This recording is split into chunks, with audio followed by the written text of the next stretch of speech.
And founders, all three of you are founders. I have to start, if you don't mind, we were having a conversation backstage about birth order, middle of three girls. I want to do a round robin here of birth order. Jacqueline? Eldest of 7, which I suppose makes me overly responsibilized, sometimes serious. Boss lady. And bossy. I love that. The only girl and the youngest, which built up the confidence that I can get anything I want and get away with anything I want as well. I love that. This is all we need to know. Work and life, they kind of mirror each other. I love that. Yeah. Shamina?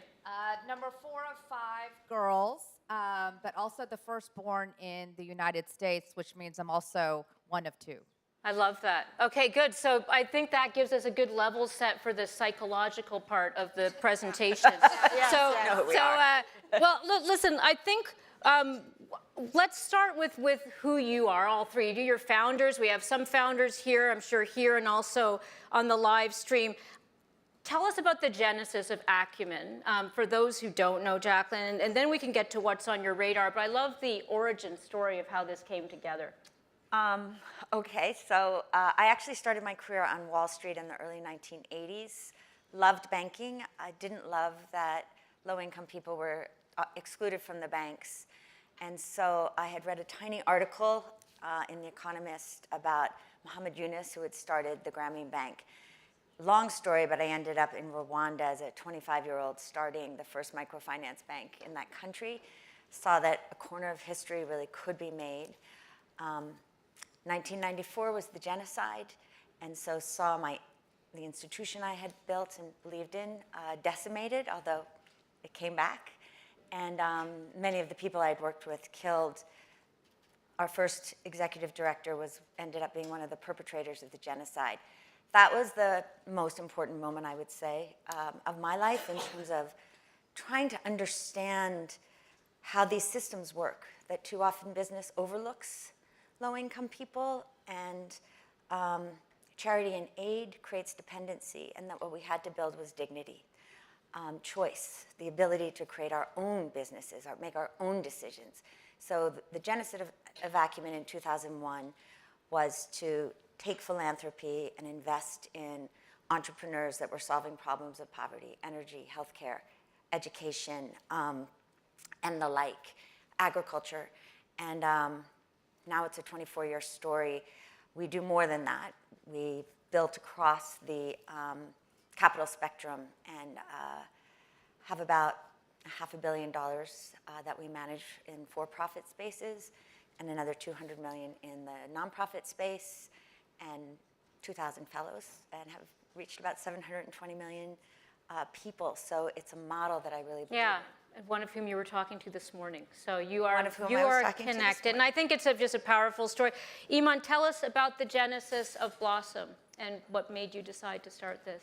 Yeah, Thanks, actually, Jacqueline. it started actually, and I'd like to say when I was 6 years old. As a young Saudi girl growing up in Saudi in the 90s, I was always fascinated by the idea of power and belonging. Power, and I would often ask my dad, I would say, Baba, why are all the leaders, the presidents, the CEOs, like none of them are women? Where are all the women? And at that time, women that were quote unquote in power, at that time, they were the daughters of someone important, married to someone important, which I characterize today as secondhand power. And to me, power became something that I was very intrigued by from a very young age. And belonging, openly, I grew up my entire life until today with epilepsy. And for nearly 20 years, 50 plus seizures every day. And you can imagine growing up like that, I felt very excluded. And I often thought about spaces and if there was any room for me to be included in those spaces. Fast forward, it was no surprise that at 23, I started Blossom Accelerator. When we first started, we were known as the MENA region's first female-focused accelerator. In 2020, we pivoted to be tech inclusive, and today we're known to be one of the largest government and corporate-backed accelerator and ecosystem builders in the kingdom. I love that. Yeah. That's wonderful. And Shamina, tell us about your founder story. I know you wear many hats. Tell us about the center. Well, first I'd say that I'm big fans of all 3 of the women up here and partner with 2 Wait, of you're them. including me? What? I'm Diane. kidding. I'm just a Diane. questioner. Okay, good. And partner with two of them, so I can say proudly that I'm fangirling up here as well.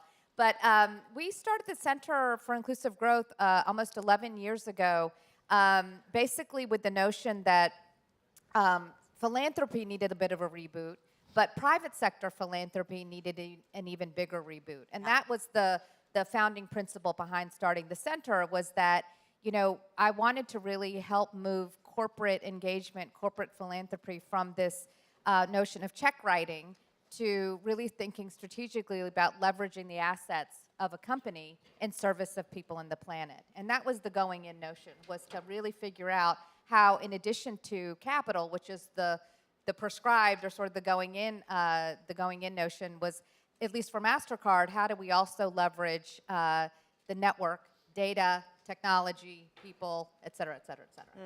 I love that. You know, one of the things I was talking actually with Lubna about this yesterday is to, what are the mistakes that you see people make? And I'm going to start with you, Jacqueline. Just whether it's, you can say it's from a business perspective or if they run out of steam. A lot of people come to you, they want to be fellows.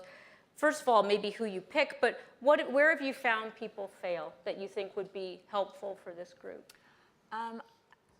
I think the biggest point of failure when we're looking at entrepreneurs, and remember, these are entrepreneurs that are solving problems of poverty with people who often have not only very little income, but very little confidence, is they come in thinking they have the solution. And that, for me, is big red flag. If you haven't immersed, gotten close, understood the problem from the perspective of the people that you are there to serve, game over. So I would say that's number one. Number two is, particularly with young people, they think, I really want to have purpose and build a business that's going to make change. And their role models are often Silicon Valley companies, where you can Just kidding. where you We can love IPO Silicon in Valley. 3 years or even 18 months. Maybe if you're selling lattes on the internet, not if you're trying to do a distributed water for low-income people in rural areas. And so really finding the resilient people who are in it, like you. And when you meet someone like you, and my niece also has very serious epilepsy, there's a resilience. Like, I would bet on you. Just your vision, your story, and you're in this for the long term. Nothing's going to turn you away from it. Well, and it's interesting, Iman, even the fact that I said, where do people fail? Right. That's on me, right? Because even just to say failure implies that, you know, you either do it and then you get out. And obviously, it's iterative. I mean, what do you see in terms of who makes it? You know, I started off really young. I'm also a solo female founder. Until today, I own 100% of the company. And that's not always the right or wrong thing to do. That was the right thing for me. And what I can tell you is, starting out, and as a company, we work with governments, we work with major corporates.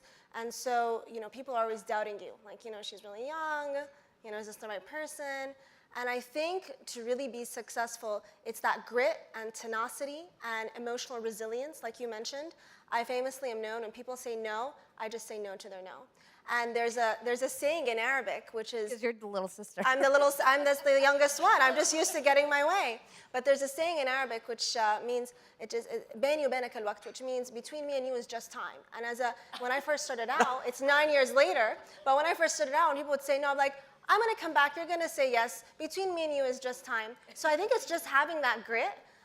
It's because it doesn't take 18 months. It could take 10 years. It could and take you're still 30. not It's sure. always something, There's too. always- yeah, You're absolutely. too young, you're too old. I remember going to Hong Kong, somebody said my head was too small. That was a transformative, wonderful moment for me, because I said, what? You know, it's like, then at that point, it's like, I don't care what anybody thinks. Let's move on.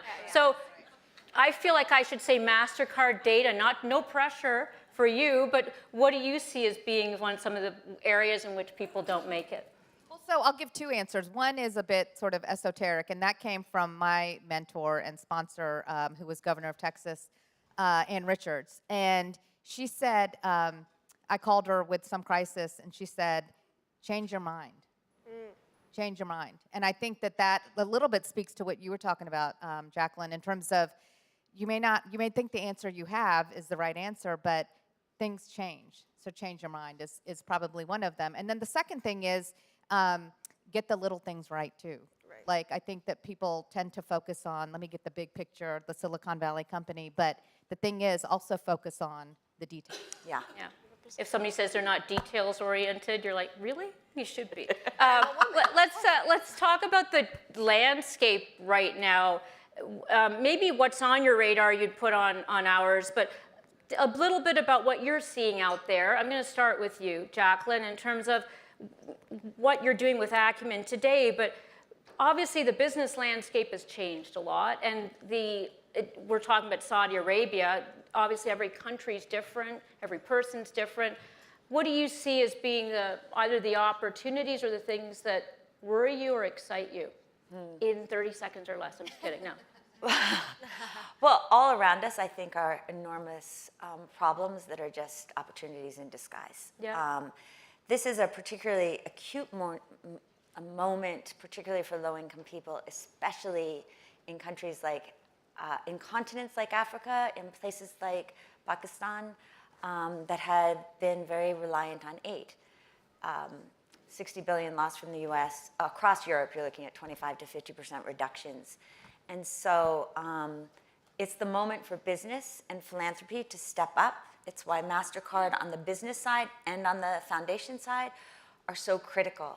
And shockingly, it's a moment where you're seeing a lot of business and philanthropy pull back, move away from the sustainability, from the impact that we need to be doing. We still have 700 million people on this planet who have no access to electricity.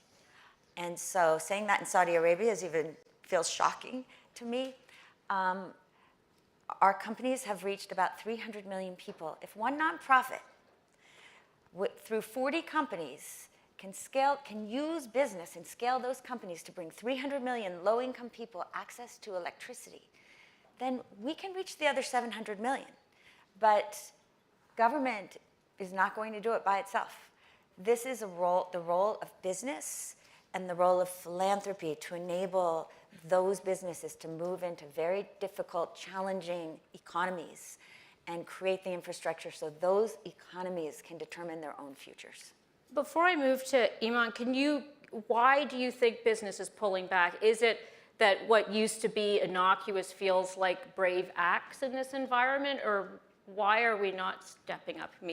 But I think about this a lot because people say, well, capital is scarce. The one thing we know is that capital is not scarce. We have so much money out there. I think right now capital is scared. And in moments of uncertainty, instability, particularly in this moment, and Lubna talked about it, of such great inequality, which I think is one of the existential risks to this moment in history, we have to walk into that fear.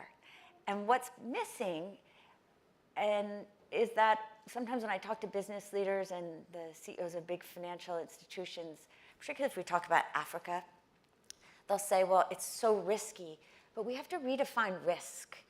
What is risk? Particularly when you actually get into the numbers and see that African businesses tend to pay back more.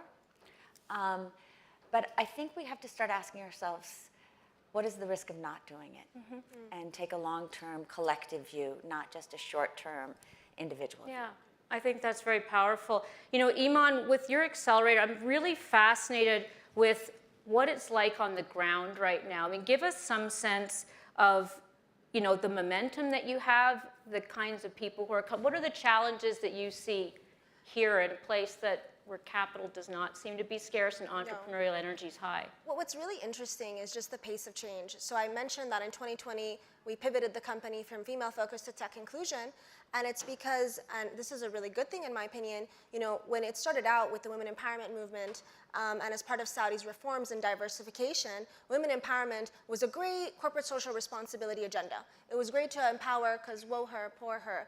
Today, people look at inclusion as a return on investment, as it yields to more innovation because of diverse founding teams. And it's that shift in perspective that's really really quite profound.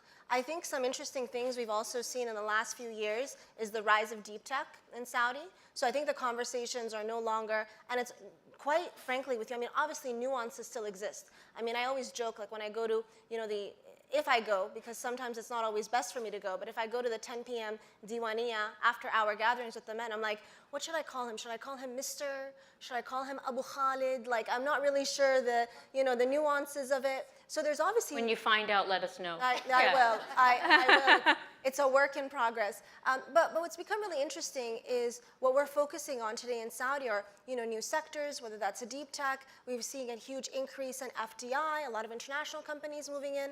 But I think the biggest thing that's really been fantastic is for the longest time Saudi, and since the inception of the vision in 2016, we've been saying Saudi is open for business. But I think now it's finally for the first time we're saying, no, you know what? Saudi is the best place today to start a business, and you're able to scale that regionally and internationally. Yeah, it's a big mindset shift. I love that. Shamina, let's talk about the current environment from where you sit. Your priorities, what you're seeing right now. Obviously Jacqueline set the scene. Are you seeing a very similar push given your focus? I mean, I understand the point, Jacqueline, that you're making, but I don't know that it's scared capital. I think that in the past few years, what we've really established is a complementary conversation between public and private. So what's happened is, I think, public has pulled out. And so the question is, what is the role? Is that writ large? I don't want to make the U.S. a surrogate for the rest of the world. Is that happening? All over Europe. I think you're seeing it. Okay. I think the development dollars are definitely decreasing, right? So the role of government is shifting and has shifted. And so I don't know that it necessarily means that private, at least from my perspective, is going to fill that gap. There's no way that private sector can come in with the billions of dollars that are generated by public funding. So I think we have to reevaluate and rethink what that looks like, and almost in some respects double down on the business aspect of it in terms of figuring out, not return necessarily, but as Jacqueline would say, patient capital, and thinking about redefining risk in the way that you have. Let me just say one word about what I'm seeing though on the trend side. So that's thing one, is that the capital stack is changing, if you will, because public sector and government has changed. I don't know how much private sector has changed in that regard, but at least from the perspective of where I sit. The trend that I'm seeing, though, is the shift from analog to digital and from digital to data. And so remember, over the last 10 years, we've seen an economy shift from, in my space, this notion of financial inclusion, bringing people into the formal economy to realize the power of the digital economy. So we've worked on that for the last 11 years. We're hitting our target of bringing 1 billion people into the formal economy this year.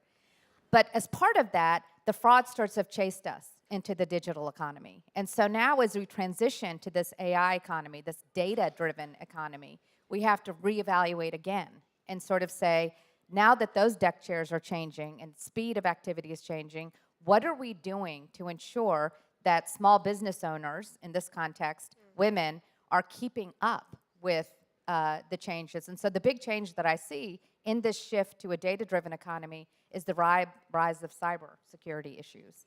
Almost half of small business owners in this region and around the world have suffered some sort of cyber attack. And what we see with our data is that within 6 months of a cyber attack, many small businesses fail completely.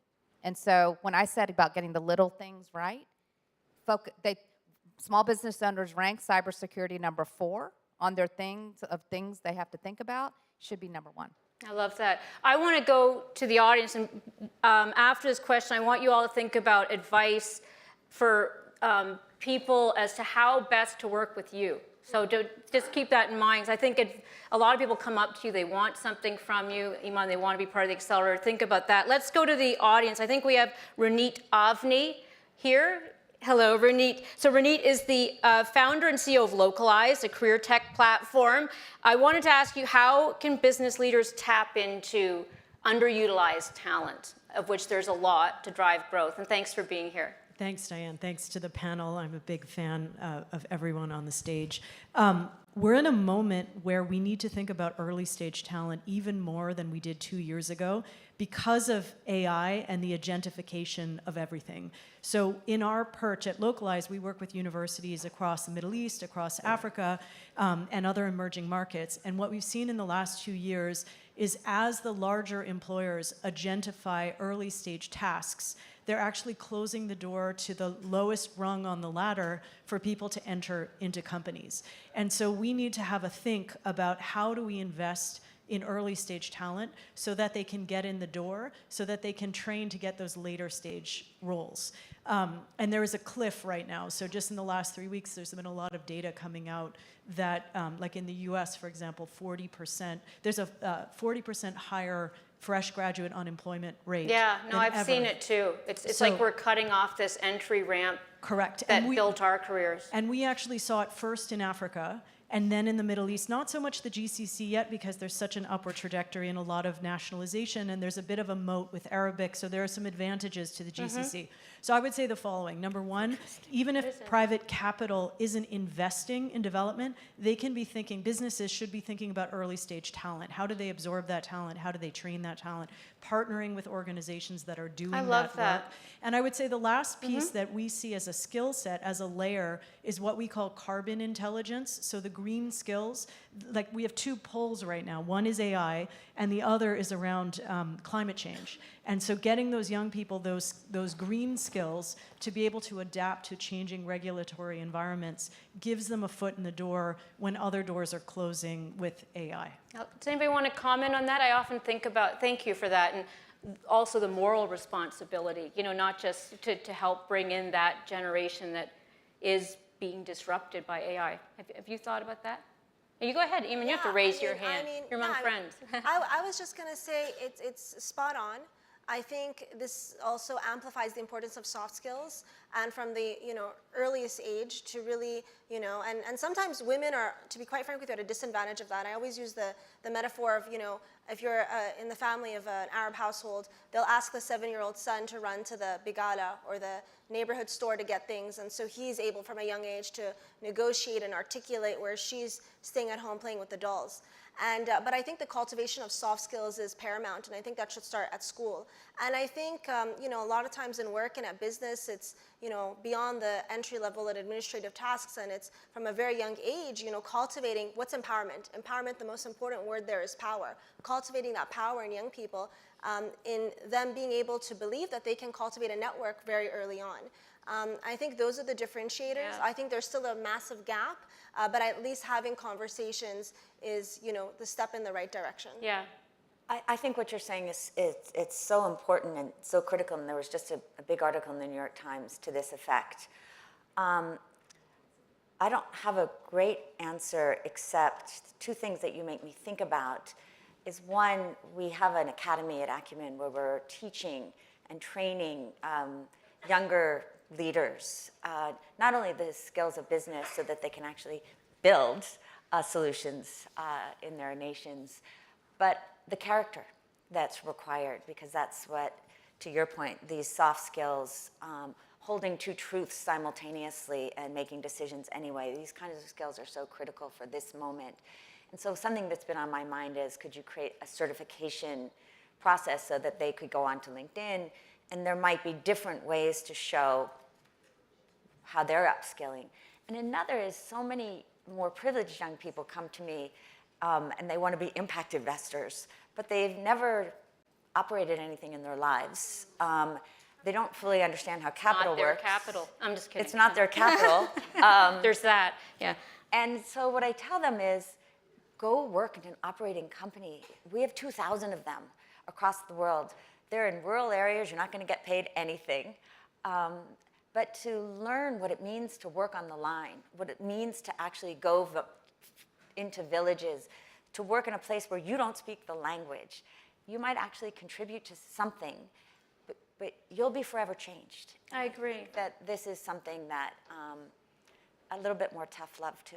No, I think one of the greatest gifts of my life was getting to live in Africa, when I was very young. So that's great. I want to give, now I've realized, of course, we've got like very short amounts of time. I want to, any final thoughts? I'm going to start with you, Shamina, whether it's advice, otherwise, that you want to convey at this moment in time.